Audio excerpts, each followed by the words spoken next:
Hello, everybody. This is Carter, And this is teZa. and this is the Z Lord podcast. We're We're in West Virginia on a tiny little mountain road that we should not be on. Anyway, we pulled up here.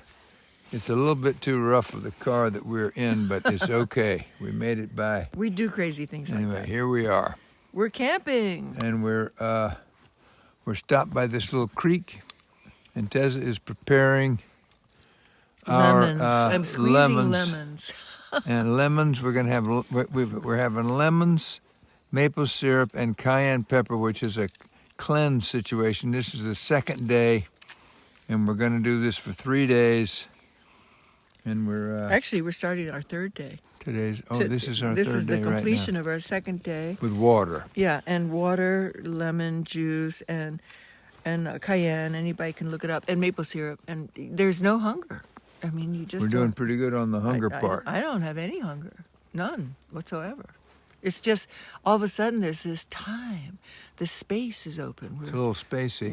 No, not spacey, like, not that kind of spacey. I mean, the usual time that we use to concentrate on where to get food, how to prepare it, how or where or when, and then clean up or, move on or, however. There's a lot of energy All we got to do is around get lemons and squeeze procuring them. food. And Yeah. she's squeezing them right now. If you hear a weird, that's me squeezing the lemons. Yes. So we've done this before, and it's a 3-day cleanse, and so that's in the background. You'll be hearing me squeezing. We've done it for 10 days, but we were younger then, and we didn't want to do more than 3 because we don't want to lose a bunch of muscle mass in Right. this, and we're getting Yeah. we're getting a little up there in age now. Yeah. So we don't want to lose any more muscle mass than we're already losing. So if anybody ever wants to do a detox like we are, just make sure that you don't do it for too long if you're older, because you will lose muscle. But it's a good thing to detox every now and then. So here we are in beautiful nature. Wow, I love West Virginia. That looks like a little trail over there against the, see that, just coming off the top of that It's hill. probably a deer trail. That's a strange looking little primitive trail. So we've been talking about the power within each of us and the power within everything in existence. That's what we've been talking about lately. And I am very much, What's your thoughts on that, Tez? I was saying I am very much a believer of that, because that's happened in my own life, where I've had to use whatever power I have, whether you call it spiritual power, psychic power, intelligence, or whatever, to make radical changes in my life, as many people know who listen to this podcast. And so now that I'm no longer in a state of mental distress, which I was earlier in my life, and I have basically made a commitment to live in a higher realm of thinking and being and doing, I notice in my own life that the power, the psychic power, the interconnectedness of all things and happenstances and even people and places and things, it just keeps increasing. It's not like diminished ever. Once you tune into it, which I had to do by having my back pushed against the wall because I wanted to just not be here. Life was too hard for me at one point, and I just made a commitment, and I said, yeah, I'm going to tune into this thing called spirit. And I was fortunate to have good teachers, and I worked really closely with wonderful teachers and learned about this power within. And first it was through meditation and scriptural studies, the ancient scriptures, the vedas, the Upanishads, and a yogic approach. And then, it's everywhere. It's not just in one particular method of understanding. And physicists are now coming up with the explanation of this interconnected energy, this consciousness that some people might call psychic, other people might call whatever, quantum mechanics. But I'm happy with just calling it consciousness. So what do you think the power part of it is? The power part is to be aware that it's real. And it's a mystery. I mean, just like, things. What would be an example of using it in their daily life? For Well, when I instance? first met you, it was a telephone call, and boing, I felt this power, this surge of power. We were 1,000 miles apart, but I heard your voice, and by that point, I had been very deeply involved with exploring this power within, the meditative, the spiritual power. And when I first heard your voice, I remember getting off the phone and writing in my journal, "Oh my God, I think I've met my man." And I was 30, I know I was 40. I was 40, 42, and we got married, 2 years later. I was 44. That was one very definite power. And So is it? You mean it's like a feeling? You mean like a feeling that's telling you something, like the still small voice? You mean? it's the intuition. It's the intuition. It's the intuition, and sometimes the intuition can be like a whisper, and other times it's like a clobber over the head.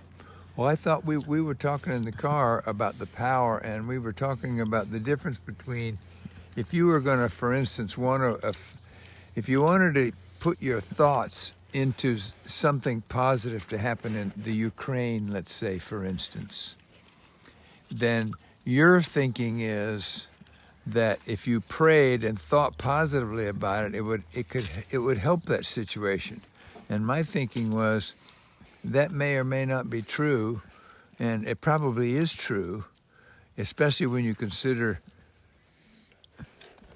the reality where the Japanese guy was yelling at the water, and the water changed its crystals when it said nice things and sang songs and was prayerful and kind to the water, and then went in the other side and started yelling at the other water. Then they measured the water, and it was completely different. It was definitely had been affected by it. So probably there is an effect, but it's not measurable, at least not yet in the world. I mean, like if you and I were to start praying or sending good vibes to the good feelings to the Ukrainians and the Russians in Ukraine to try to ameliorate that conflict, there wouldn't be much tangible result that you could measure that I know of. Whereas if you had in your daily life, if you decided you were going to make sure that when you felt yourself getting angry or impatient,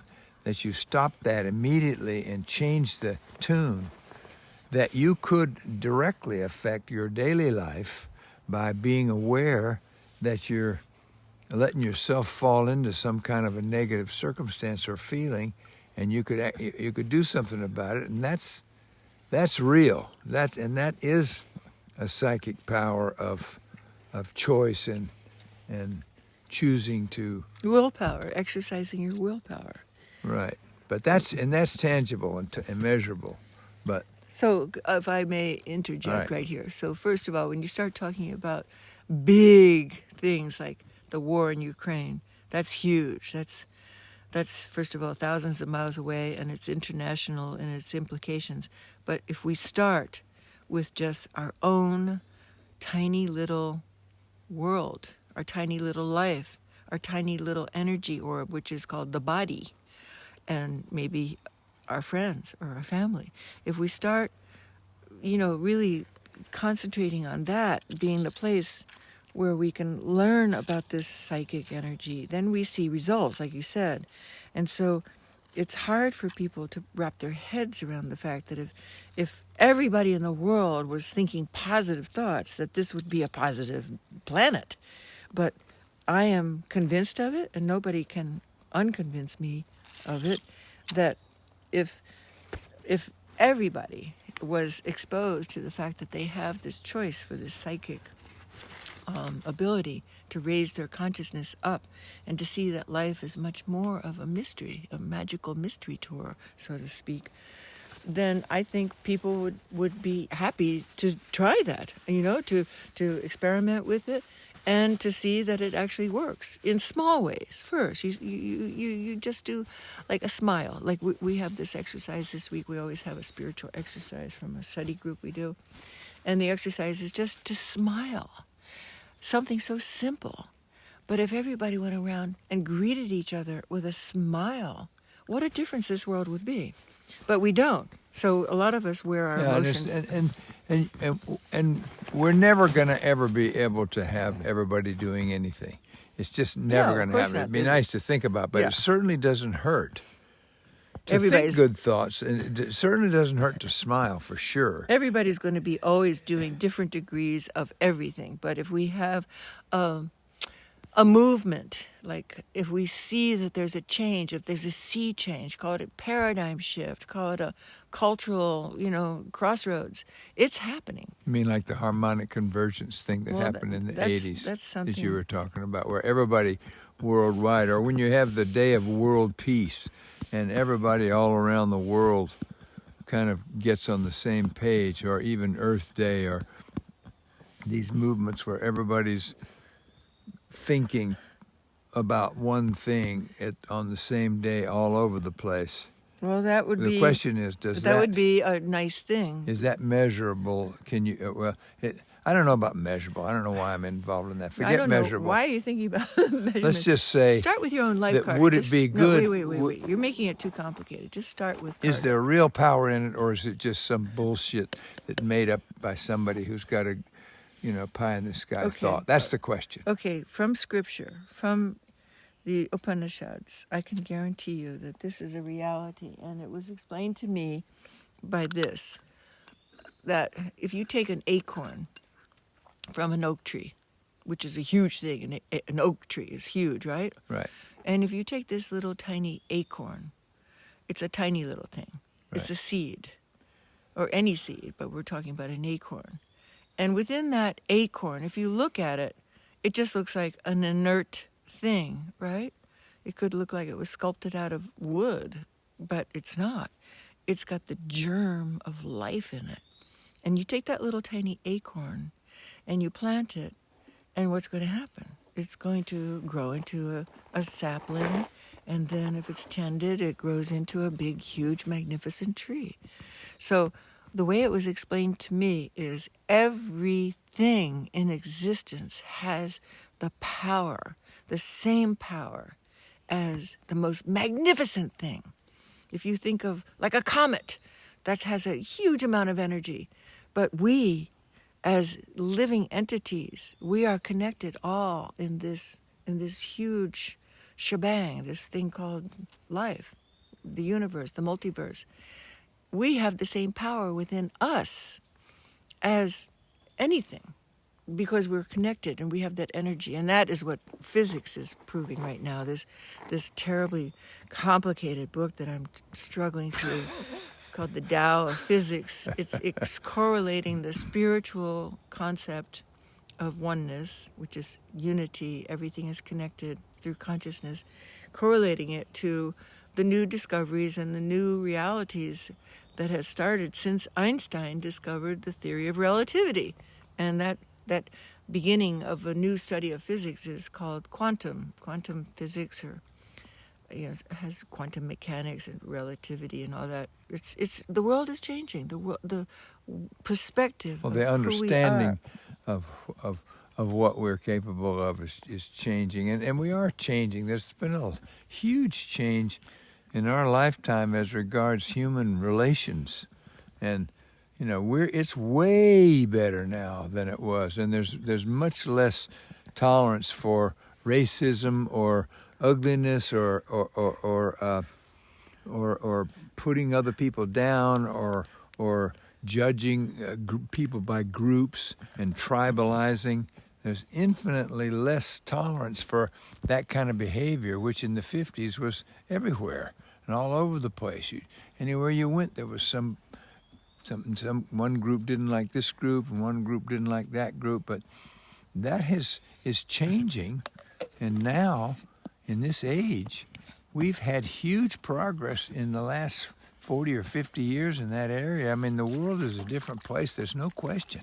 Well, because we're evolving, just like... And that's power. That's part of this power you're talking about. Just like any animal or organism or one-celled amoeba will evolve under different sets of circumstances. We, as a race, as a species of Homo sapiens, we are evolving all the time. And so I think we're becoming more spiritual. I mean, some people I don't could. think there's any question about it. There's Yeah. no question that we're becoming more To spiritual. me, it's real Doesn't obvious. matter whether people see it or not. It's like, what do you believe in something? Well, it doesn't really matter what you believe. The only thing is what is, and for sure things are infinitely better and infinitely more positive in those areas, and we're growing. There's no question. So. So here's another point of my belief system, and I have become more public about this because I decided, I'm at the age now where I don't keep any secrets as far as my belief system is. When you have had the experience of actually witnessing spaceships, which happened to me in my young 20s with 2 friends. Now, this may sound really far-fetched for people, so hold on, just let me explain. It's a life-altering event. You have things in life that change the way you are. It could be the death of a parent. It could be a paralyzing accident, and all of a sudden you become a paraplegic. Some things are life-altering. And when I witnessed what I did on a beach in Nantucket, and I think it was 67, I'm not sure if it was 67 or 68, it changed my life. It made me think like, wow, we are definitely not alone, and there was no threat there. And so that has always influenced my ability to feel not desperate, because before then, having been a child of the Cold War and the threat of communism, and it was quite scary growing up in those days. And I imagine kids are feeling pretty insecure about life in many ways today too, because the rates of suicide are way up with kids. It's a scary world. But when I saw what I did at the age that I did, I knew that all is well in the universe, that we are being watched and we are being monitored, and there was no threat. There was absolutely no threat, but the ships were zooming in and out of the atmosphere, going all over the eastern seaboard of United States. There was a big, huge mothership. There were 2 lieutenant ships, I call them. These were all lights. I did not see the actual ships. They were up in the stratosphere or whatever that sphere is called. So things happen to people to make them change. Like Siddhartha sat under a tree one day and got enlightened, and he became the Buddha, right? And Jesus came and he changed the world in many respects, and he still is changing the world. And all the great beings that have had insights change the world. And I'm not saying I'm a great being, but I thought, wow, this is really, really intense that this happened to me.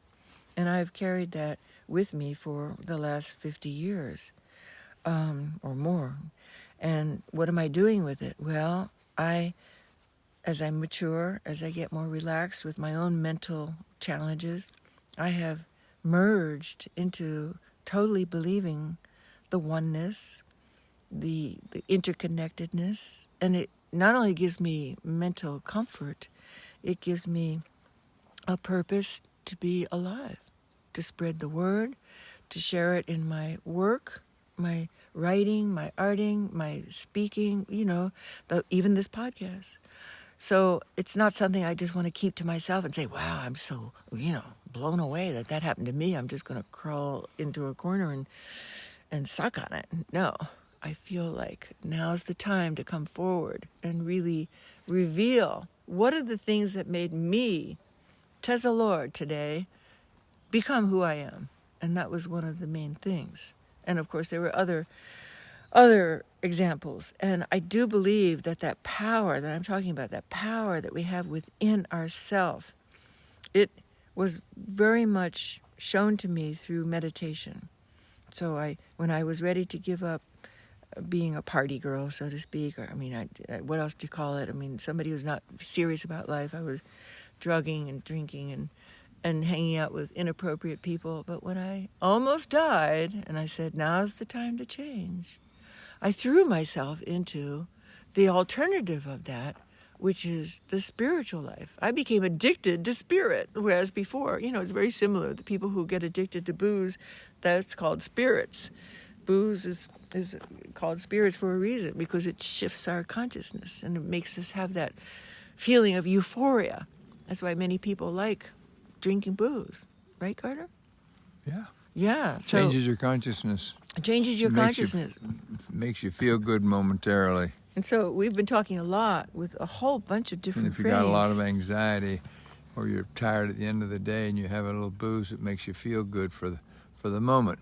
And surprising and it's a sneaky number, thing, 'cause it'll hurt you. a surprising number of our friends are talking these days about changing their consciousness with experimenting with mood-altering substances, mainly the psychedelics like ayahuasca, mushrooms, and controlled things like the way people who have either a very bad disease are going to seek out a shaman and take ayahuasca so they get out of that negative head that probably created a negative atmosphere, so cancer could really win over the good cells in our body. And so people are really interested more and more about this power within that we have and how to get there.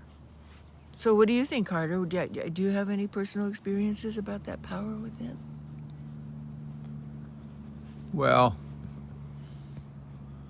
I had an experience with the Holy Spirit, so I had that powerful event in my life. So yes, I know there is a power out there that is invisible, but it's very tangible and real, and is accessible, and I can get to it, and it can help me, and it's strong and powerful, and it's blissful too. It will enrapture you, or it enraptured me, and I think this is the Holy Spirit that is talked about a lot, and I think they have it in the Eastern religion called Shaktipat, and it's not necessarily a religious thing, but in the Holy Spirit experience, it is. But I'm not going to try to label it and try to make a definition of it, because it's ineffable.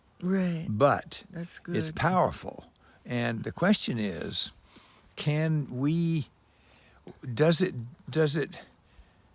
help us to, like you and I believe strongly that what's going on with the discussions and the anger and the kind of finger pointing and the negative stuff that's going on in the media with the political situation is there's definitely a negative aspect to that, and the power in being negative about it hinders everything and stifles everything and stops the growth and stops the ability to do things.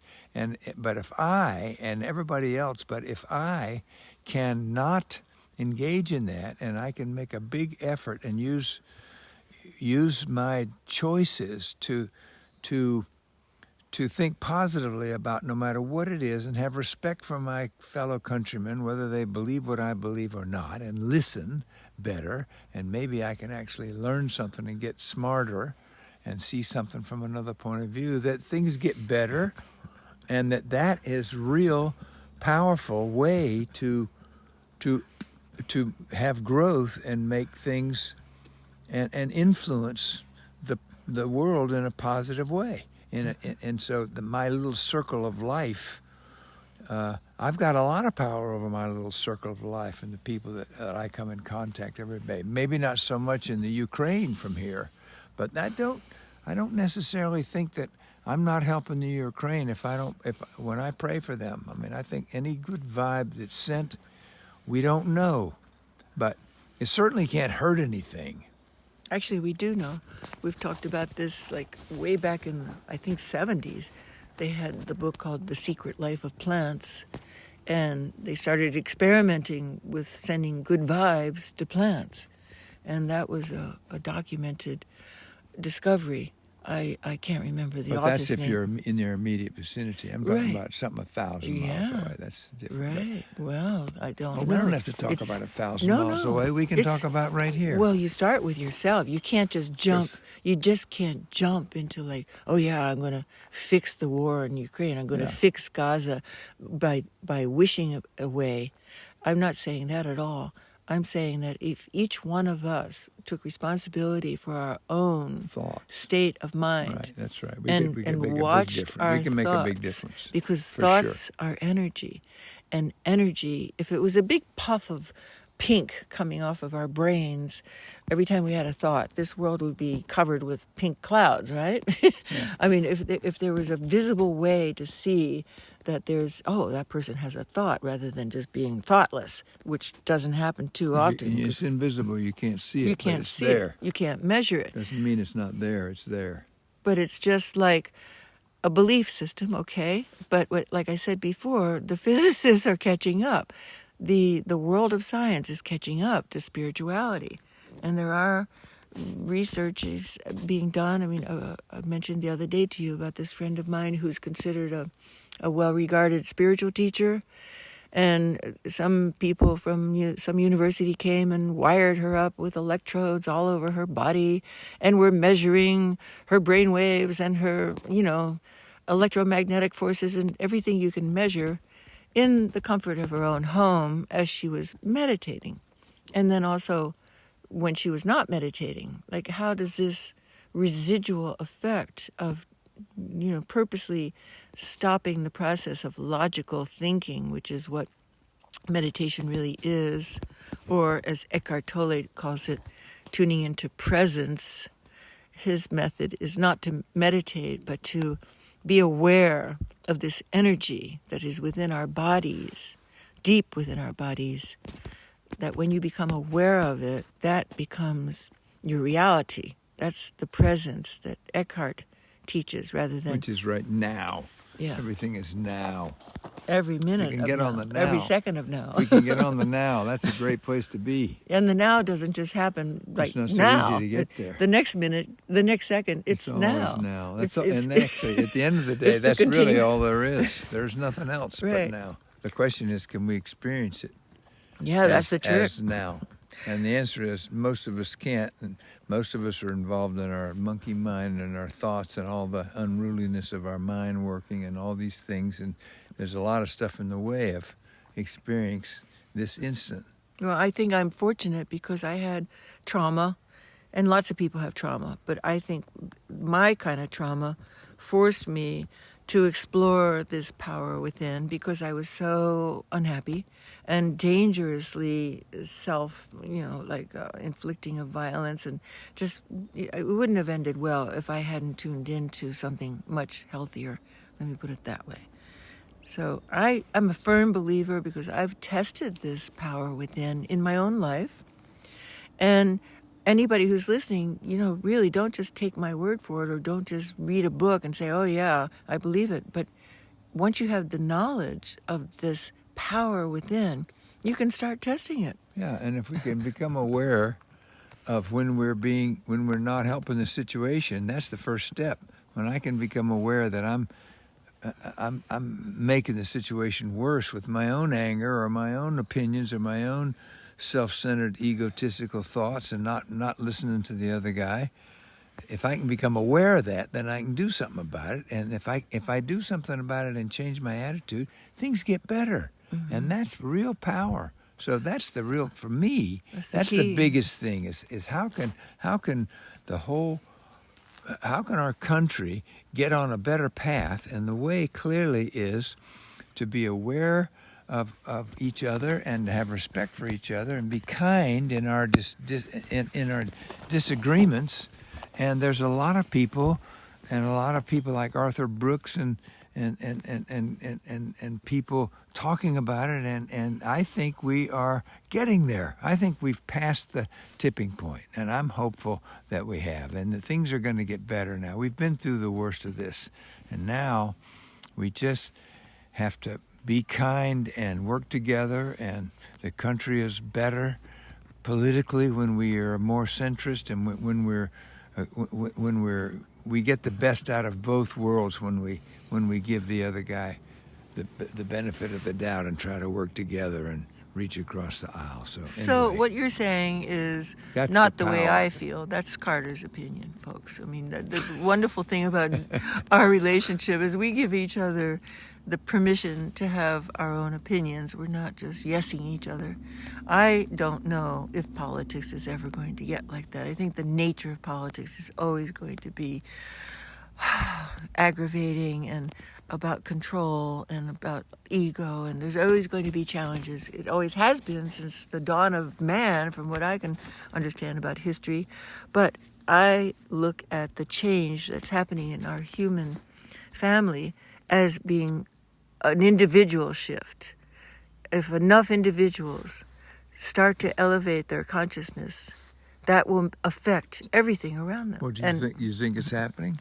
Of course, I just said so. I mean, I'm involved in the shift. I'm involved in, I'm a spirit activist. I'm out there like showing the world that we can do something else besides complain or be negative or look at terrible things as being only horrible. For instance, I think that the conflict going on now is pushing us to this shift. And so therefore, it is not bad. It is not a bad thing to have this divisiveness, to have this really, a lot of things are happening that people are very upset about. I mean, I keep bringing it back to the young people who are committing suicide. It's a scary time to be young and to see, what's your future. Well, there's war and there's, environmental pollution and there's a lot of angst. But there's also armies of people who are expanding their way of thinking quietly, individually, in their... There's a lot of it going on. In the quiet of their home. A lot of good stuff going on. I see a lot of really good stuff going on. And the quiet of the home is where your heart is. And spending that quiet time with getting to know the power within your own self means you turn off the TV, you turn off the podcast even. Sorry, folks, you got to turn it off now.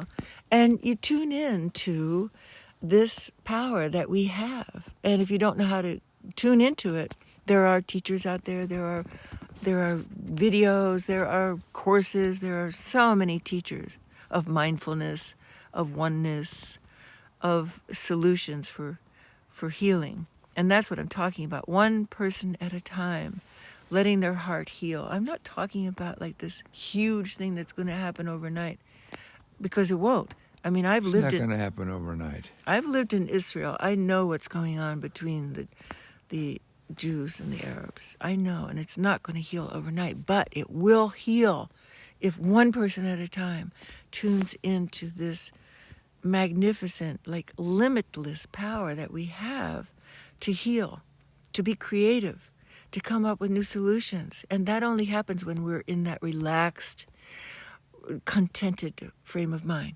We will not come up with solutions when we're in angst, when we're scared, when we're, ready to dive from the bombs. That just doesn't happen. We're in survival mode when we're in trauma.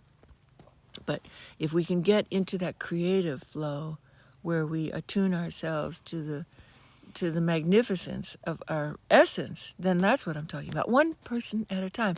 And then, yes, little by little, the wars and the bad things, the so-called bad things, the horrific things, the unjust things, the oppressive things, they will dissolve because more and more people will be having solutions for how to live in a more enlightened way. And therefore we can really evolve as humans. That's my belief system. There we go. Is that crazy, Carter? No. So are we going to What's your belief system? We're going to drink some of this? You can do whatever you want. The lemonade, Carter's. Let's have a little. This is lunch. Our cleanse has what we have one more day on the master cleanse. So this conversation is kind of like a master cleanse. We're getting rid of negative thoughts. We're substituting positive thoughts. And why not? That's tough. We have the right to do that. We have the willpower to do that. And so we send a lot of love to each and every one of you. And Okay. if nobody has told you that they love you today, I do. Carter always laughs, but I do. I feel love for each and every one of you. All right. Om Namah Amen. Shivaya. Until next time. All right.